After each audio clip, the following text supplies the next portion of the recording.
Hey guys, welcome back to my channel. It's me, JC. Today I want to talk to you guys about clan games. Are you guys ever play clan games? You want to get the rewards, you want to get them fast, but you don't know which clan game to pick? You've stumbled onto the right channel because today I'm going to talk to you guys about which clan games are the best to pick to finish them off the fastest and which are the worst to pick. So let's get started.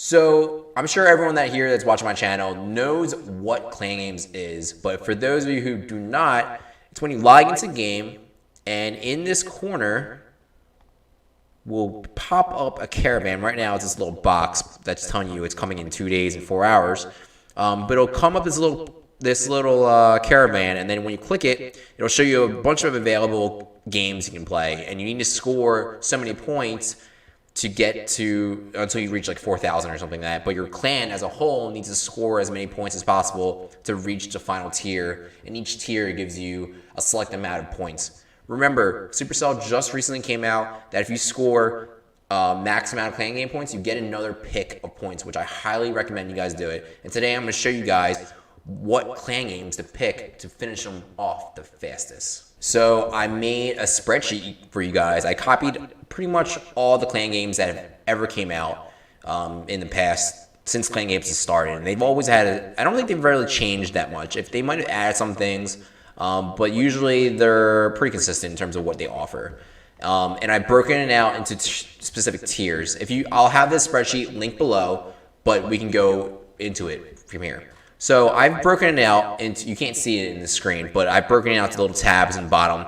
It goes tier 1, which means you do not even have to have an army cooked to complete the challenges.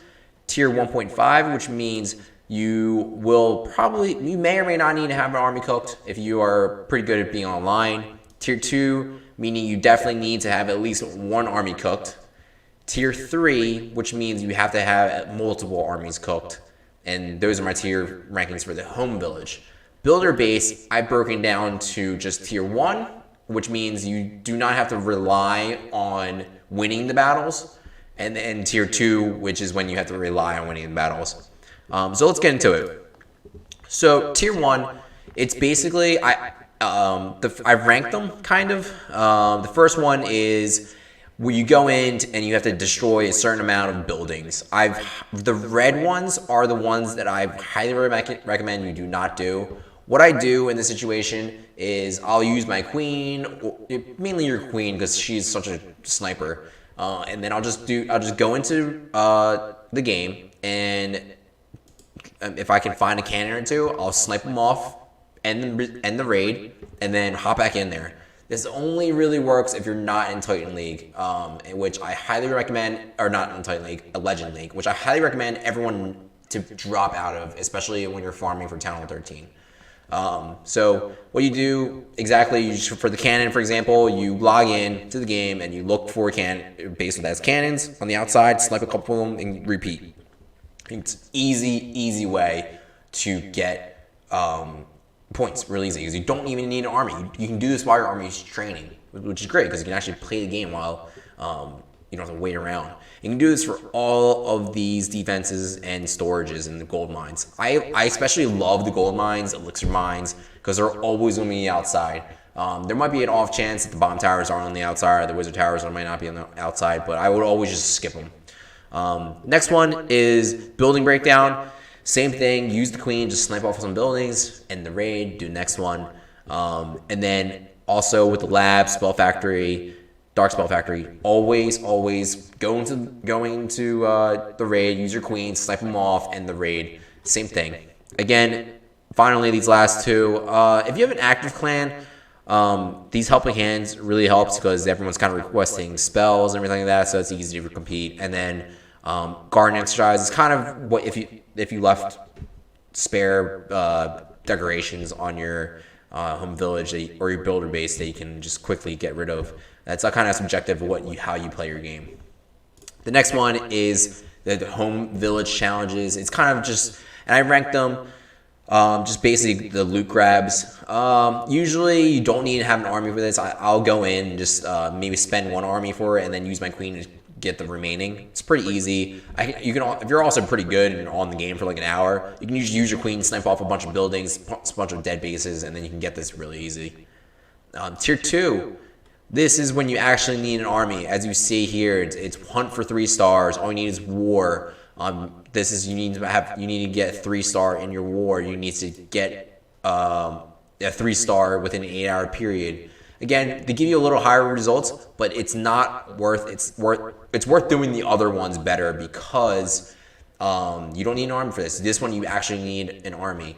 So you can do the other ones in the meantime. So whenever you see the tier 1 or tier 1.5s, do those over these ones because you don't have to wait. It's all about completing the game so you can go back to playing the game, going back to doing FCs, going back to doing your normal raids, everything like that.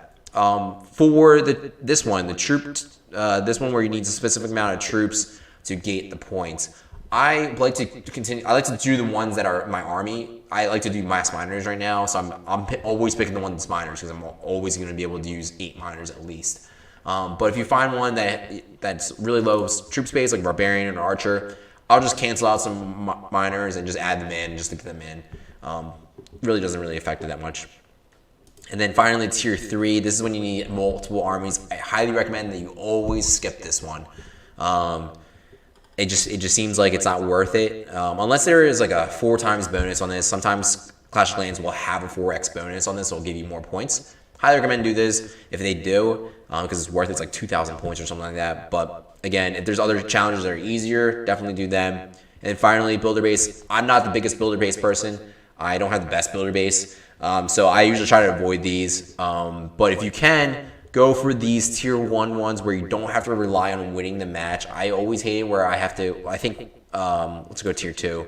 Like the number of builder battle victories. Even when I'm on a boost with the Star Lab, I forget what it's called, the Clock Tower. Even on a boost, I might not even win 3 battles within the 11-minute time frame. I'm that bad at builder base.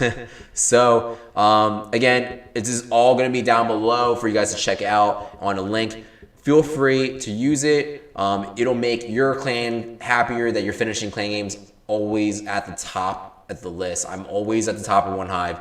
Can you guys match me? Thanks for checking out my Clash analysis video. If you guys liked the video, please like and subscribe and turn on the notifications. It really helps me out. I'm gonna give a special shout out to my 100 subscribers so far. I reached that pinnacle and I hope to continue to keep growing. And I want to wish everyone a Merry Christmas and Happy Holidays. I'll see you guys next week.